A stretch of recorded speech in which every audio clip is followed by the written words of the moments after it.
3,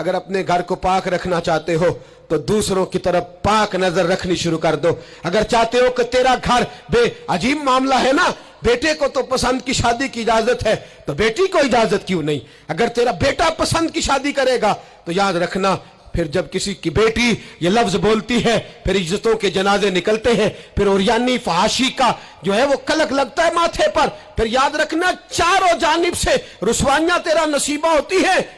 اگر تو بیٹی کو روکنا چاہتا ہے تو بیٹے کا ہاتھ پکڑ. اگر تو بیٹی کو صاف رکھنا چاہتا ہے تو بیٹے کو شرم و حیا کی چادر اڑا. اگر تو بیٹیوں کے کردار کی حفاظت کرنا چاہتا ہے تو پہلے بیٹے کو پابند شریعت بنا, پہلے اس کی طرف دیکھ.